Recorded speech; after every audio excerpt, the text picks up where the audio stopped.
I am changed. There's no other way to say it. I said on Twitter that when I left the theater, I contemplated whether or not Dune Part 2 was the greatest theater experience I've ever had. Well, I haven't been able to change my mind. Dune Part 2 is that, unlike anything I've ever experienced. Let's get into it.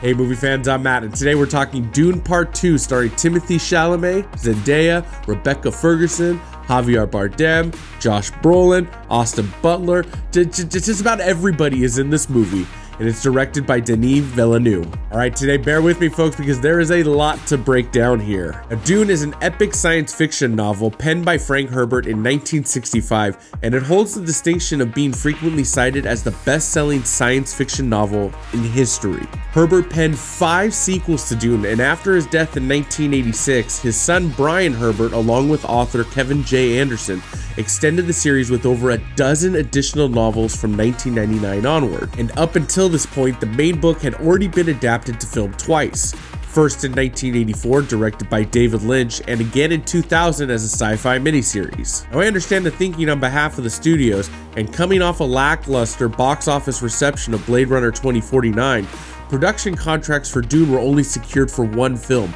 relying on that film's success before a sequel would even be produced. Which is kind of crazy considering they were only adapting the first half of the first book. What would have happened if that movie was crap? What would that have done to the legacy of the Dune franchise? Now thankfully, part 1 is definitely not anywhere near being crap. It's brilliant, and it laid the foundation for a new and rich and lush science fiction mythology for people who've never read the book, like me. And Dune Part 1 was simultaneously released in theaters and on HBO Max in 2021 as a part of Warner Brothers' strategy in response to the challenges posed by the COVID-19 pandemic. Because getting people to the theaters that time was, well, challenging. The film managed to have a global box office run of over $430 million and racked up 10 Academy Award nominations, winning 6. So inevitably, a sequel was coming. And like I started this video, Dune Part 2 might be the greatest theater experience I've ever had. You know, when I get to talk about movies with relatives and theater experiences, they always bring up Star Wars, and rightfully so. And up until Dune Part 2, The Avengers was peak cinema for me in terms of stories coming to life. Someone like me trying to comprehend that the characters that I read as a kid are now up on the big screen. Dune Part 2 is completely different, and I have absolutely zero issues saying that this might be one of the greatest movies of all time.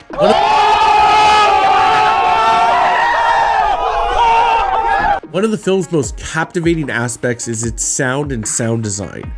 I'm completely scripted as I say this, but it's an unparalleled experience that redefines the boundaries of cinematic immersion. It's quite literally the definition of jaw-dropping moments. And yes, many films have delivered jaw-dropping moments, but Dune Part 2 takes the combination of spectacle and sound and takes it to unprecedented heights. There were times that I was paralyzed in the theater by what I was watching on screen. And speaking of spectacle, the cinematography in this movie is, I can't even find the words. Gorgeous doesn't seem to drive it home. Masterful sets the bar to the sky, but you know what? That's what it is. It's masterfully done. Shot after shot after shot after shot is just wonderful on screen. It's an experience that's not just watched, it's felt. It's only March of 2024, and this film is clearly already in the race for next year's award season.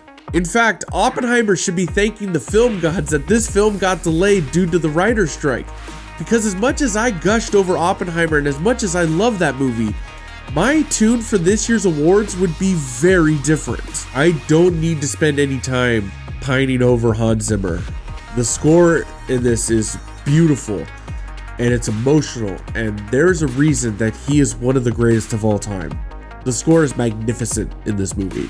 The acting in Dune Part 2 is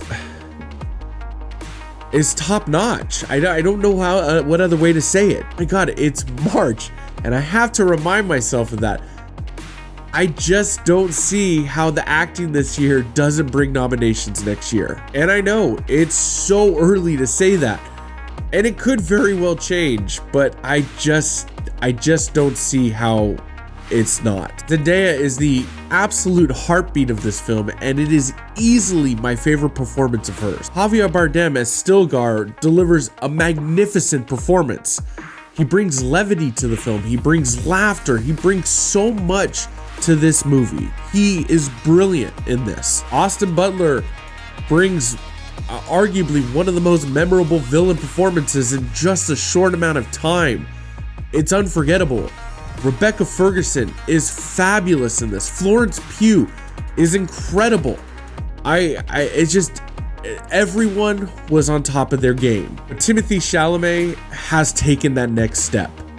We all know he's a good actor, but he absolutely ascends to new heights in this film, evolving from that good actor to a great actor.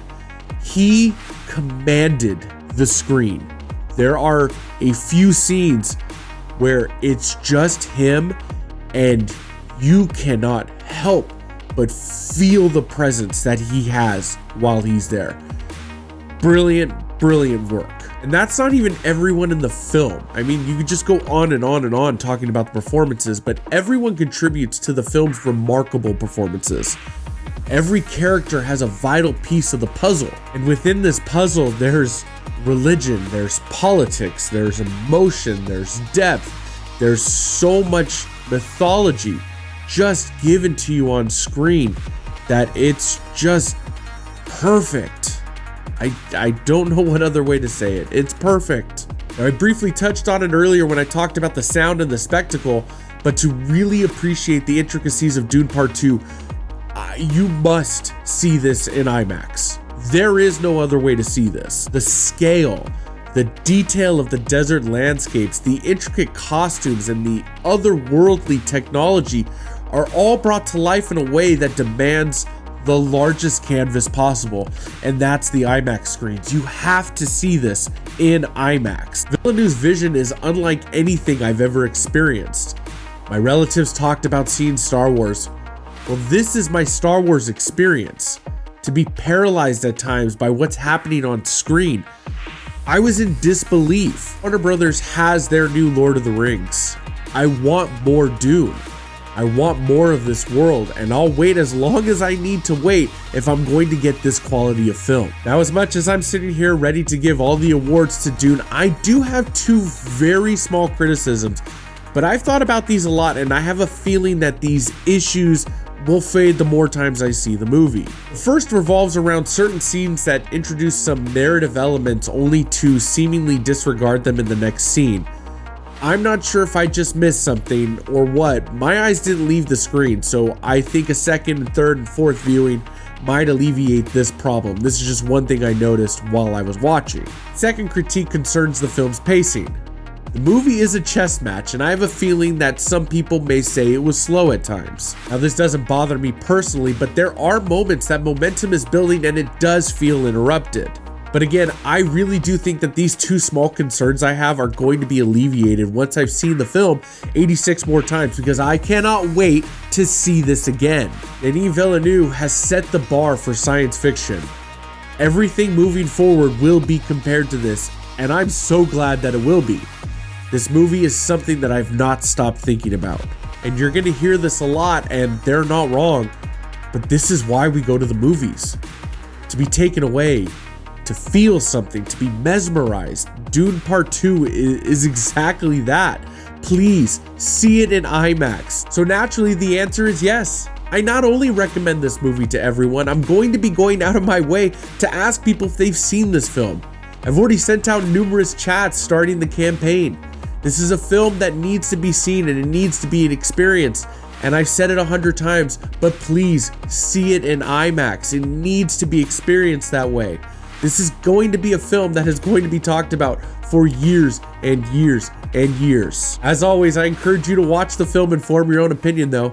Let me know your thoughts about it down in the comments below and have your voices heard. Also, if you enjoyed this review, please like this video and subscribe to my channel to get more movie reviews from me.